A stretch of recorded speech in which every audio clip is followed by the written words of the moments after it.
Então, O que acontece quando Jesus voltar? Tipo, a Bíblia fala? fala. O que acontece exatamente? Bom, em primeiro lugar, a Bíblia fala que será um acontecimento extraordinário. Ele virá nas nuvens do céu com poder e grande glória. Todos os anjos virão com ele. Os mortos em Cristo ressuscitarão primeiro. Aqueles dentre nós que estivermos vivos seremos arrebatados para o encontro com o Senhor nos ares. E ele nos levará e aí fará tudo novo. Que o Apocalipse fala, depois vai ter um período de 1000 anos. E aí fala, eis que crio novos céus e nova terra. Porque o primeiro céu e a primeira terra passaram e o mar já não existe. Não é que não vai ter praia. O mar é a divisão dos povos, no Apocalipse. E ele fala, eis o tabernáculo de Deus com os homens. Deus vai enxugar dos olhos toda lágrima. Já não haverá mais morte, nem pranto, nem dor. Eu estou aguardando a volta de Jesus. Não sei quando será. A gente pode ter indícios proféticos, como a de Daniel lá, que apontam que estamos vivendo tempos solenes.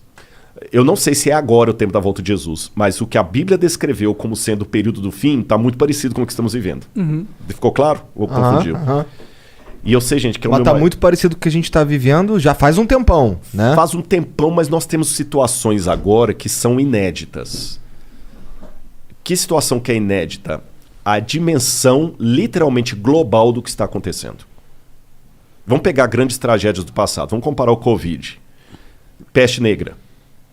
Parece que foram 30 milhões de pessoas que morreram na peste negra. Os números agora eu posso errar. A peste negra bubônica lá. Mas ela afetou quem? O mundo inteiro? Não, ela afetou a Europa. Mesmo a gripe espanhola que saiu da Europa, ela não afetou o mundo inteiro. Ou seja, nós estamos tendo agora uma pandemia que é literalmente uma pandemia. Você está entendendo? A pandemia é no mundo inteiro mesmo. Não é a pandemia que pegou a Ásia e um pedaço da África. Não é o ebola. Sim. Agora, realmente. Outro detalhe. Aí eu teria que ter mais tempo para explorar, mas vou dar uns vislumbres assim, dá para o pessoal pegar. O Apocalipse fala de coisas que iam acontecer antes da segunda vinda de Cristo. E fala do surgimento de poderes que iam dominar o mundo e que o mundo inteiro seria unificado economicamente. Que vai ser dada a marca da besta. E não poderá comprar nem vender, senão aquele que tem a marca e o número de sua besta, o número do seu nome, etc, etc, etc. E muita gente coloca interpretações a despeito do que eu falei de respeitar o diferente, mas tem coisa que beira a insanidade mental. Eu já vi gente, por exemplo, sendo contra aquele... Sabe, antes de... Tô ligado. O cheque de... O termômetro, né? O termômetro lá, porque fala que é no pulso e na testa, então a marca da... Não é por aí. Nos anos 60 tinha um cara falando que a besta do Apocalipse era a TV e que as duas anteninhas eram os dois chifres da besta. Pô, não tem nada a ver. Então, eu acho que não é por aí que a coisa vai. Mas quando você faz um estudo da Bíblia mais sério, você vê que ali falava que ia chegar um tempo em que o mundo inteiro ia estar unificado economicamente.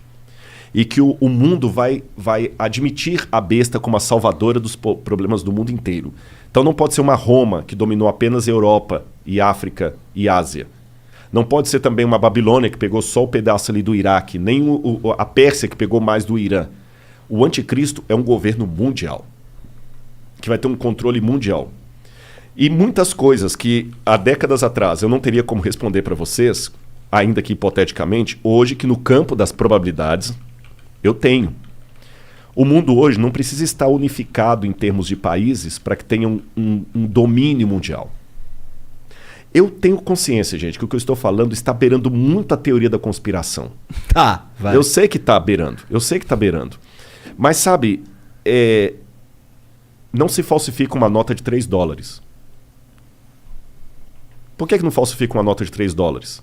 Porque todo mundo sabe que isso não existe. Não existe. Você pode inventar uma nota de $3. Falsificar, não. Você só falsifica o que existe. E o que existe é muito parecido com o falso. Então, olha como é que nós estamos num grande conflito cósmico entre as forças do bem e do mal. E o bem não quer que o mal prevaleça. E a melhor maneira, às vezes, de confrontar o bem não é negando-o. É colocando uma coisa parecida.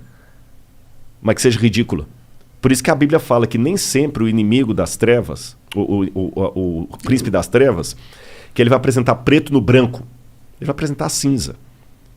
Porque pessoas vão fazer expulsão de demônios e que não são de Deus. Vão operar milagres e não são de Deus. Vão falar de Jesus e não são de Jesus. Então, por exemplo, vou dar um exemplo para vocês. Se a Bíblia é um livro sério, como eu estou falando, Mas chega o camarada e começa a fazer um monte de falcatrua. Tem um camarada na internet aí chamado Neuromágico. Não sei se vocês É brasileiro? Brasileiro. É um cara legal pra vocês trazerem aqui. Eu acho que ele é ateu, não sei, deduzo que ele é ateu. Ele fala de maneira respeitosa, mas ele duvida de tudo enquanto Ele é cético. É cético de tudo.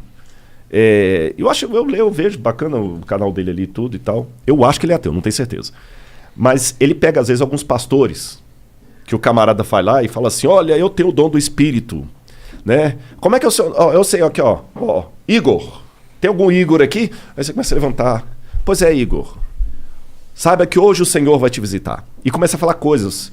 Tá me vindo aqui na minha mente a rua tal, tal, tal. Aí esse neuromágico mostra que depois desmascararam que era a mulher do cara que tava lá no Facebook Pesquisando. pegando os dados do Igor e passando no ponto pra ele. Você tá entendendo? Ridículo. Aí ele desmascara. Aí o que acontece? Quando você vê um camarada que é pastor falando que faz isso pelo batismo com o Espírito Santo, é ridículo isso. O que acontece o dia que eu falar com você que o Espírito Santo me deu uma mensagem? Você vai achar que é o mesmo. Sim. Você tá entendendo? Por isso que eu falei que eu sei que o que eu tô falando beira a teoria da conspiração. Sim. É porque a teoria da conspiração é uma contrafação do que vai acontecer justamente para parecer ridículo. É justamente para parecer ridículo. Porque até um tempo atrás, quando falava que o mundo... Olha, quando eu estava adolescente, quando eu entreguei meu coração a Jesus, assim mesmo, eu estava com... sexta série, agora eu tenho que lembrar, não sei se era 13 anos, por aí, 13 anos. Tinha um professor lá do colégio que eu estudava, Colégio Sagrada Família, lá em Belo Horizonte. E ele era ateu, era comunista, mas na época ser comunista era uma coisa abjeta, porque o Brasil aí na época ainda estava saindo ainda da ditadura, entrando o Tancredo Neves, que não deu certo, aí depois... Aí o que acontece? Ele riu quando eu fui lá pedir ele, porque eu falei com ele, professor, no sábado eu vou para a igreja, eu vou guardar o sábado. Ele riu, né?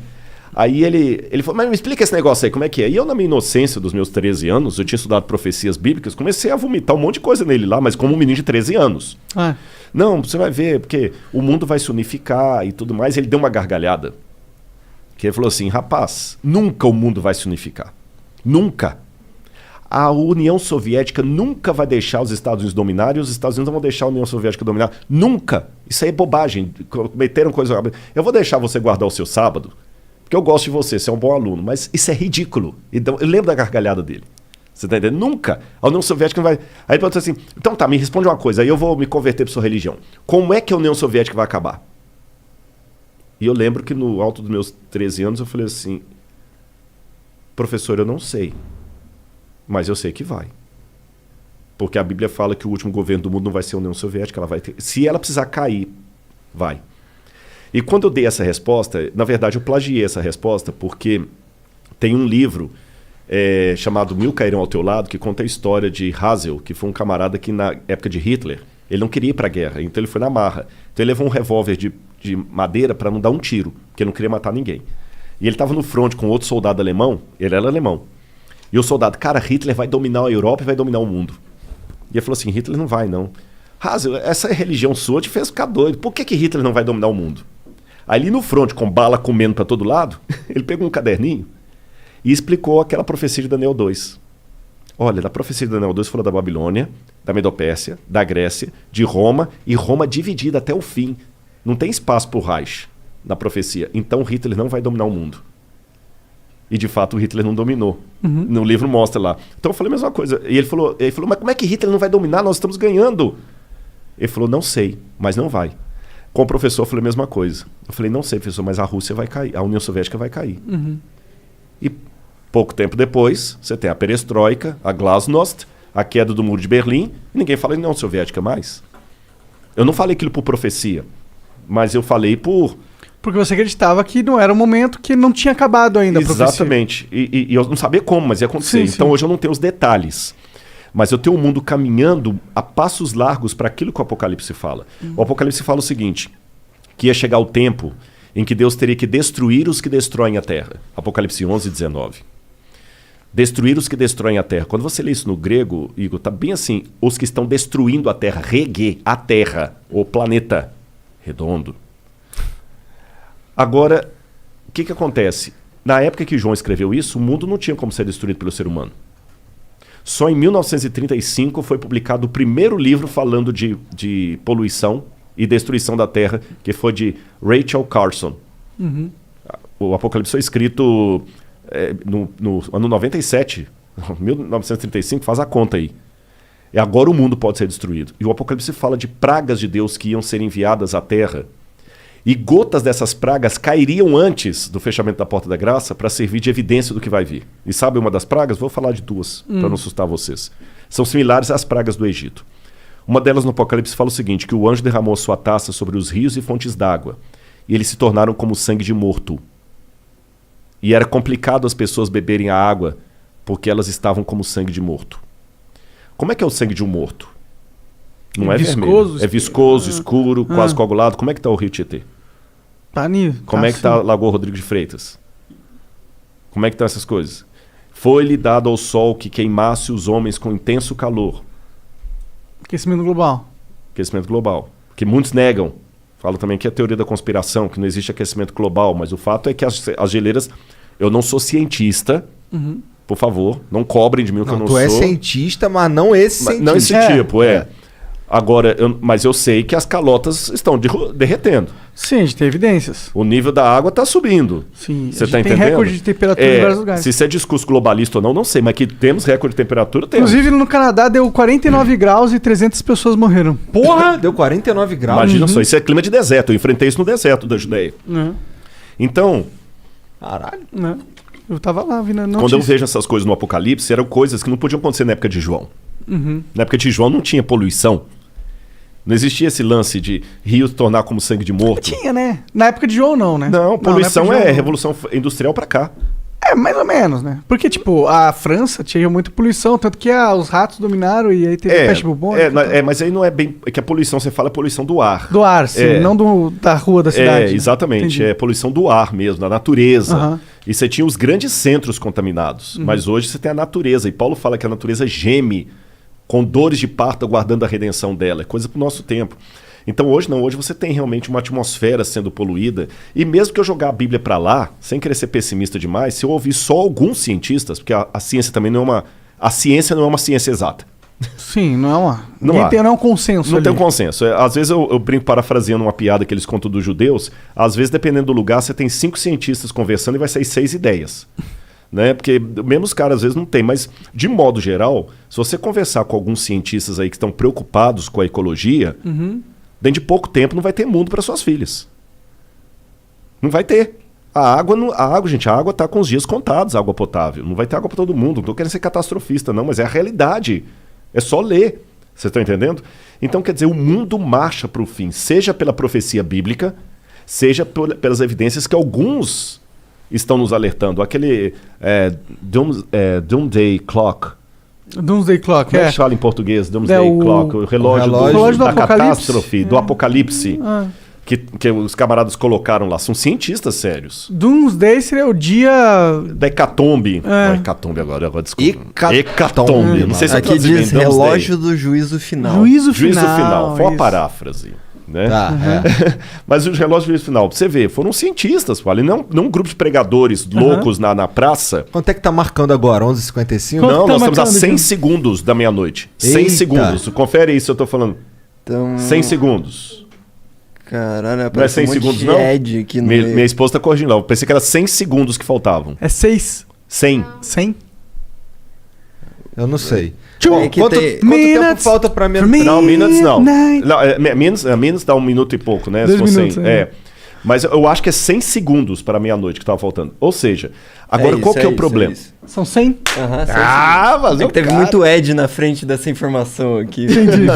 Mas é 100 segundos. Agora veja bem, qual que é o problema? O problema é quando o cara pega tudo no bojo, aí você pega lá na Praça da Sé, um camarada que você vê que ele tem um parafuso a menos, com uma placa escrito, Jesus está voltando, Apocalipse, gritando e cuspindo em você. Você tá entendendo? E falando da sua barba, do seu cabelo, que você fala palavrão, não sei o que e tudo e tal. Você vê aquele cara ali, aí tudo realmente parece que ser aquilo. Mas não, peraí.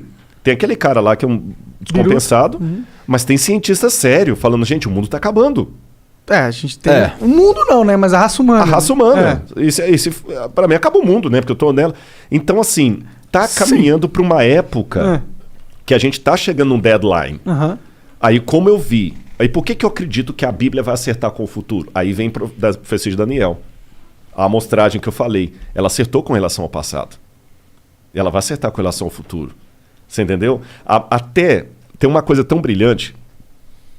Até a época que Jesus deveria vir ao mundo, foi profetizada por Daniel em 500 e pouco antes de Cristo. Jesus veio ali quase 600 anos antes, aproximadamente. Estou arredondando a conta. Quase 6 séculos antes de Jesus vir, Daniel profetizou quando ele viria, de maneira exata. Daniel falou o seguinte: quando for a contagem para restaurar Jerusalém, Jerusalém estava destruída, lembra? Eu falei na Babilônia. Até o Messias vão se passar tanto tempo. Ele fala em códigos, mas códigos muito claros. Você conta de 457 a.C., quando Jerusalém saiu a ordem para restaurar, até o ano 27, dá o período certinho de Daniel. E no ano 27 é quando Jesus é batizado. Você está entendendo? Depois, no ano 31, ele morre. A profecia bate direitinho. E bate tanto que se alguém falar assim, pô, esse camarada não merece ser acadêmico falando essas asneiras. Então, se eu não mereço, Isaac Newton também não merecia. Porque Isaac Newton acreditava nas profecias de Daniel e escreveu um comentário das profecias do Apocalipse e um comentário das profecias de Daniel. É mesmo? Isaac Newton. Caraca. Se eu não me engano, deve estar até em domínio público. Isaac Interessante. Newton. Interessante.